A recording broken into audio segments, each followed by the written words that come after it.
Another exciting week in the world of data, and we've got our special guests that we've had invited to our recent FIA Data Week, Alex Green, the CEO of the Arthritis Movement.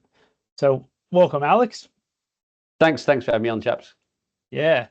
So today's hot topic is around privacy, data governance, and AI. So there's like three words or three topics there, all bundled into one, that are really popping up more and more and I think Alex can relate to this in board packs across the sector, and I'm certainly seeing it as part of the FIA Code Authority more and more. So, and why is this happening? And I think, from my point of view, it really popped up early last year when data breaches became more and more public, especially in the not-for-profit sector, with some really well-publicized examples like Pareto Phone. Long in parallel to that, the OAIC or the privacy body is also releasing a number of reforms to our privacy law, and so we saw the first tranche released at the end of last year, and obviously a second tranche coming on this year. And then finally, the other big change in our worlds is AI, and then I think everyone's experienced that just relentless change there, not only weekly, almost daily change. So I'll a quick introduction for our guests, though, because we're very grateful to have Alex along. So can you tell our audience a big quick elevator pitch on what is the Arthritis Movement and your role? All right, thanks, Joel. So for anyone over the age of 40, you'll probably know what arthritis means. It means, for many people, sore hips, sore knees, sore fingers, particularly when it's cold like it is today. But the Arthritis Movement has been formed through the merger of Arthritis New South Wales and Arthritis Queensland. And we've got a ambitious future. So we're dedicated to driving progress and improving lives through innovation, innovative care, dynamic support, and relentless advocacy for those impacted by arthritis. And I know that because it's on our website. But I guess more importantly, we're committed to closing the gap between what we have been doing and the potential to make a difference for literally millions of people with arthritis, and to try and make ourselves the most effective and efficient organisation we can to grapple with such a big and pervasive problem. Yeah, I think pretty much most people can relate to the impacts of arthritis in one or more of our relationships. So setting the scene onto governance, privacy, and AI, Mike. So how would you, if we had to put it in some kind of structure or hierarchy, how would you talk through position these three topics? Yes, okay. So in terms of data governance, obviously should be paramount regardless of AI. And the emergence of AI obviously elevates a lot of these sort of discussions. In fact, I've just released another book in this particular space. It's becoming we're in a situation where for businesses, they're suddenly able to leverage a lot of technology and capability without really knowing the power that they're sort of unleashing. And so it's becoming more and more paramount that businesses get across these three topics that we're discussing today. And I treat them all as equal, to be truthful.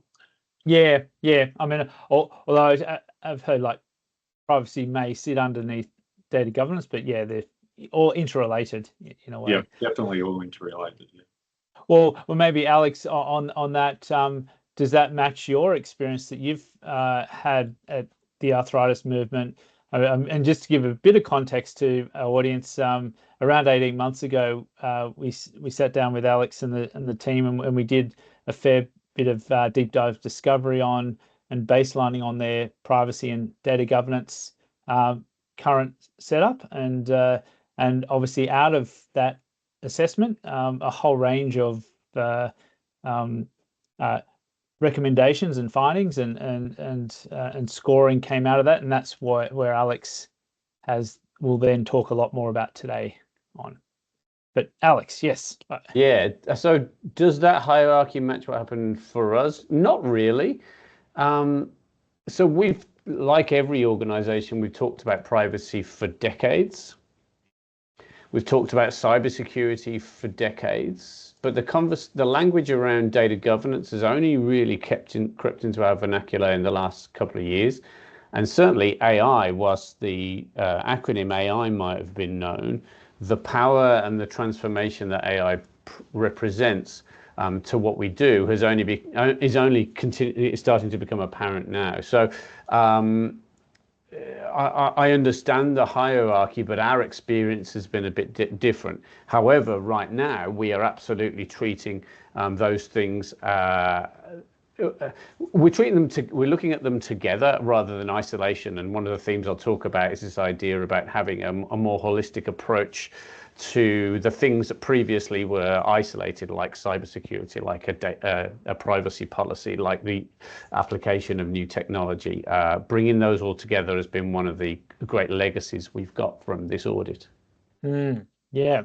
Well, before we dive into the case study on your experience and what triggered the whole process, Mike, I thought with your recent now two books on this topic around both the data governance privacy space and then also specifically on the AI.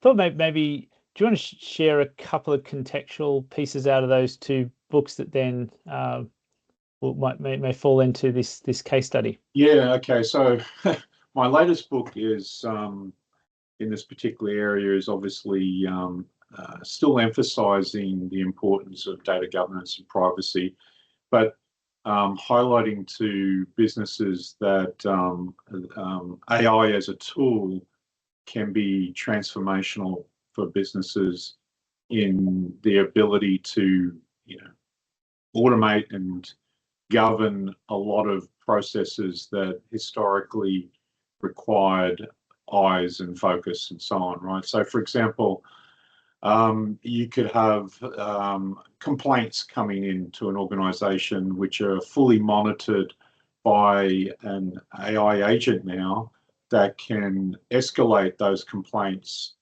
to the relevant people and also respond quickly back to the complainant with an appropriate message to let them know that their complaint is in the process of being dealt with. There's all sorts of examples that businesses, can actually leverage in this space. But most importantly, businesses need to get their staff around the privacy and data governance aspects, right? Because this is, you don't want to be in a situation where you're some person's deciding to. So, for example, in a not-for-profit, they're analysing a campaign, right, a charity campaign, and somebody puts the whole campaign result file up there with names and addresses to analyse. Yes, the AI engine will be able to give some incredible insights, but at the same time, that's you're exposing yourself as an organisation, and you're exposing your donors in that regard, because firstly you want to be transparent that you use various methods, but you don't want to be obviously be sharing your information in environments where there is an element of risk, and so there's a whole heap of things that businesses need to sort of get their head around at this time, both not-for-profit and just the small to medium enterprise that suddenly realizes that, hey, I can now use these tools, and it's equivalent of employing 2 to 3 to 5 people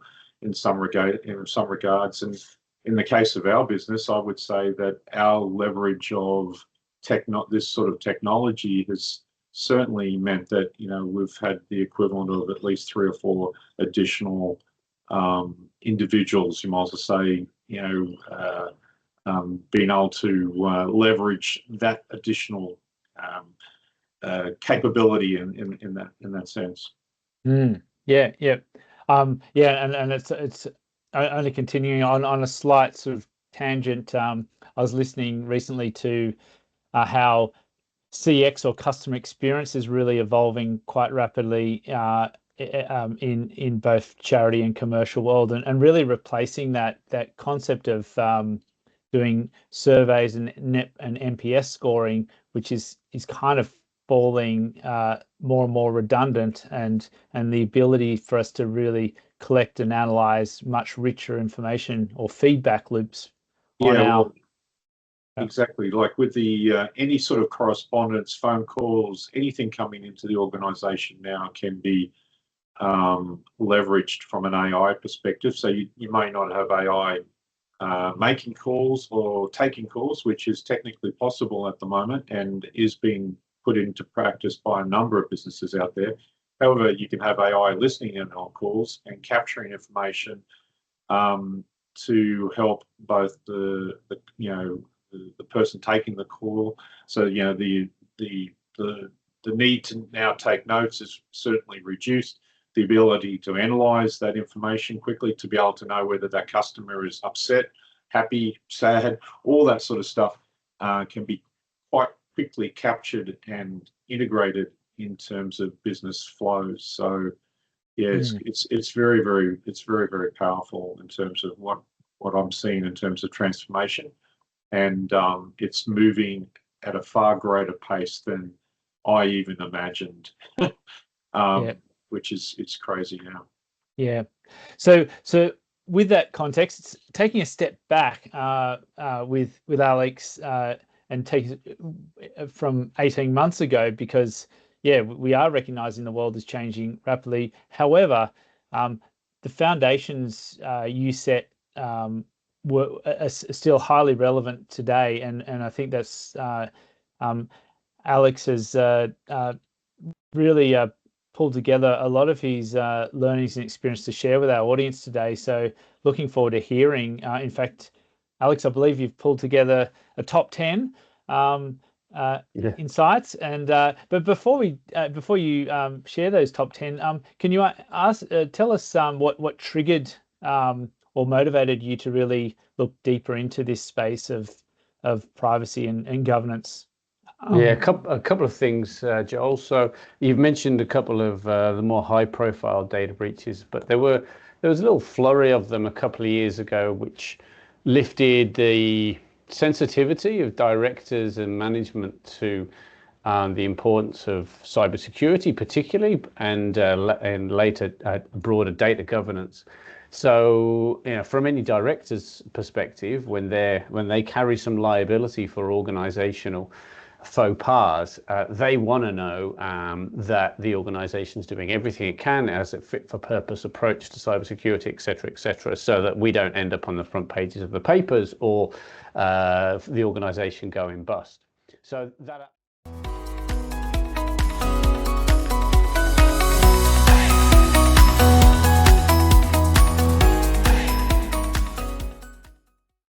Well, I'll rattle through them pretty quickly because I know we don't have too long here. But if anyone's listening and they have a paper and pen or a keyboard into which to type, there's 10 things I'm going to run over really quickly. Firstly, is our language changed? So rather than talk about privacy or cybersecurity, this concept of data governance suddenly entered our everyday language and is now a conversation that we have at management level and at board level. So that helped give us that broader perspective on the themes we're talking about today. The second is that when this audit was done, whilst we had some areas that gave us reassurance, we had a fit for purpose, for example, approach to cybersecurity. There were a lot of steps necessary in order to improve our data governance approach. So we prioritized those. We took the approach of, you've got to eat an elephant piece by piece. So there was about 50 steps. We prioritized those. Some of those we did instantly, and most of those were around cybersecurity, and others were around improving performance and building trust between us and stakeholders. And whilst those were important, they didn't necessarily go to the top of the priority list and need doing the next day. But we systematically now, and we continue to work through that order of tasks that came out of the audit. The third point just echoes that, is that cybersecurity was the first priority, but more so than fixing up and plugging any holes that might have been identified 18 months ago. One of the positive steps is we now have an annual review as a minimum to our cybersecurity audit, and we have an objective group come in doing cybersecurity audit, and a continual process of refinement and improvement that gives me as CEO confidence that we're doing everything appropriate to ensure our cybersecurity. Fourth is around data management and storage. So through the merger that you referred to, we had to merge the CRMs of Arthritis New South Wales and Arthritis Queensland. We declared an amnesty on any Excel sheets that we knew were hiding in the different corners of the organisation. And we also brought our data storage from overseas back into Australia, which was consistent with our privacy statement and something that we'd previously missed. So all these things just make our data management processes a lot more tighter. Fifth, no more emailing files. So, and I was as guilty as anyone else that when we were sharing data with a supplier, we would have been at times emailing files back and forth, sometimes with a password on an Excel sheet. But as was brought home very clearly, there are much more secure ways of transferring data. So using SharePoint and other secure portals now is second nature, and there's no more emailing of stuff backwards and forwards. Although I still see that happening today, and especially when you sign off on quite rigorous contractual policies around data management and protection, the next minute you get email the file. So yeah. Behaviour happens. change is slow, Joel, Yes. and we've taken the carrot and stick approach, and I think certainly in our case we're light years ahead of where we would have been 12 years ago. And are we 12 months ago? Well, are we perfect? Maybe not, but this exercise has certainly made us a lot more tight. Yep. Last five. The next is to break the silos that sat under data governance. So prior to this process, we had a privacy officer who was largely passive. No criticism of them, but it was a title they kind of had to carry. And cybersecurity was managed separately by the IT function. So through this process, we've broken that siloed approach to the themes that sit under data governance, moved them up to management and at times board level, and that then enables a whole of organisation approach to these matters. Number 7 is that you can never sit still. The world quickly changes around us. So we've built an ongoing training loop, and we lean pretty heavily on micro-learning, particularly around cybersecurity. And we've engaged our board in that as well for 2 reasons. Number 1, the board have a role to play in ensuring cybersecurity. But secondly, it demonstrates to the directors that the staff team has a fit for purpose and proactive approach to cybersecurity. So yeah, ongoing training really core to what we do.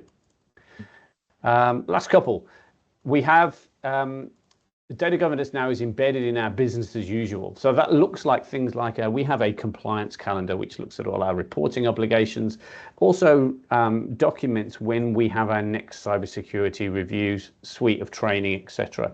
That means that it's not like you have to remember about that data governance thing, because we're constantly reminded through use of our compliance calendar.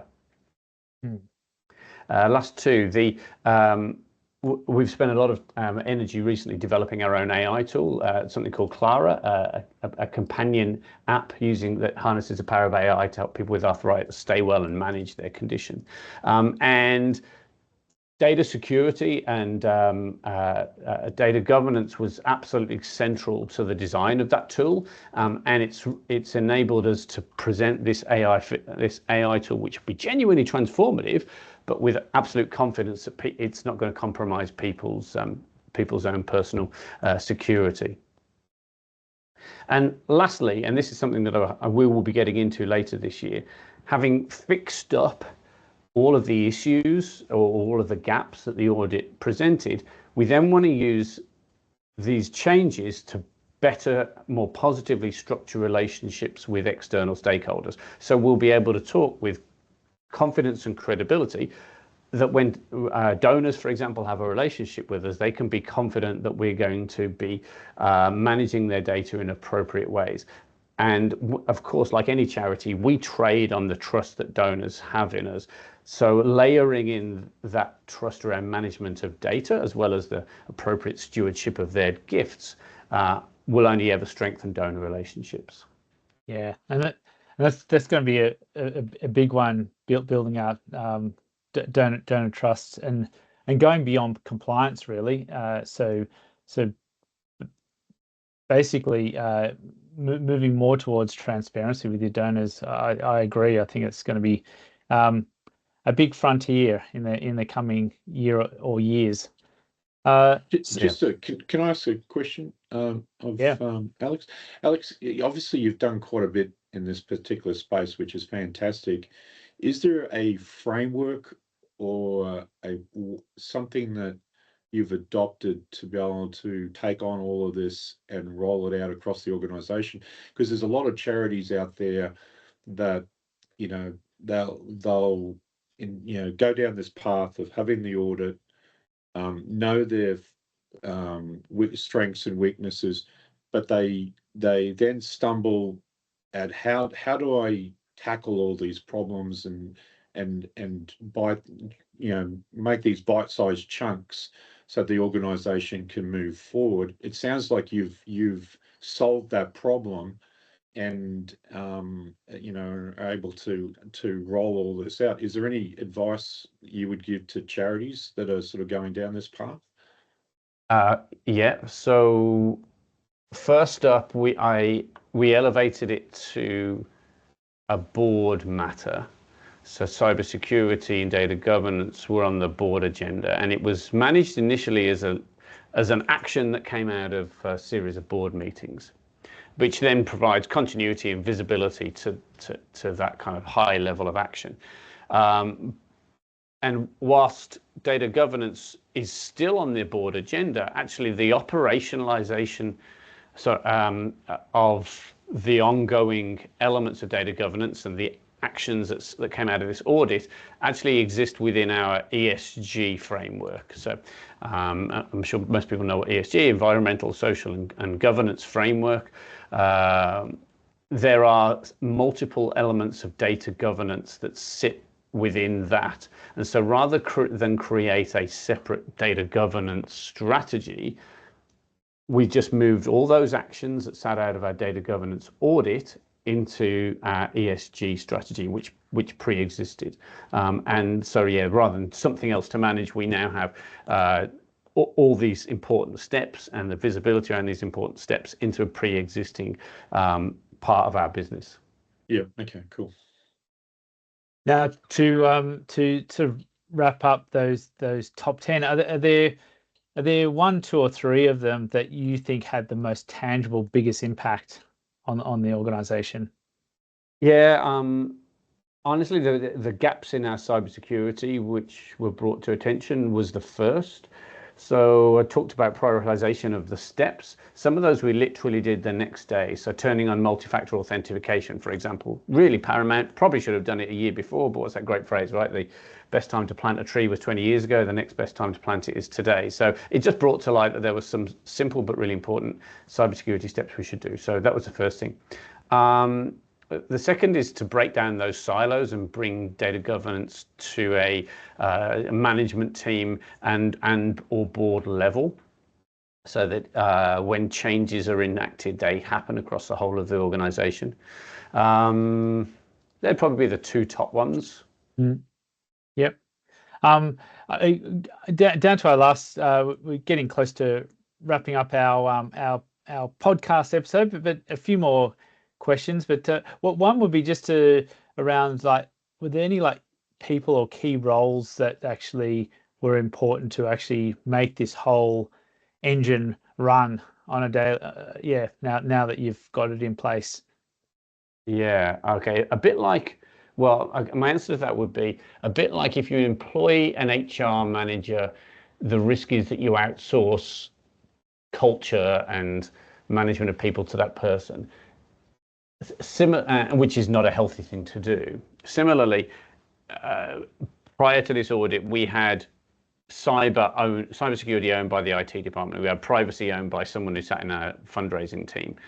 Now all those things are brought together and centralized so that everyone has a responsibility for cybersecurity. Everyone has a responsibility for honoring privacy. So there are key staff members who made it possible, but it's now at the management level. So operations manager, business development manager, and I, for example, all have an active role to play here. We still have a privacy officer, of course, because you're compelled to do so. But the who carries that title now has changed. And more importantly, that they have a better understanding of the positive benefits that role can bring to the organization, as opposed to the obligation it previously was seen as. Yeah, nice. And I guess it's really showing this, infusing it into effectively the culture of the organization by doing it that way. Yeah, that's right.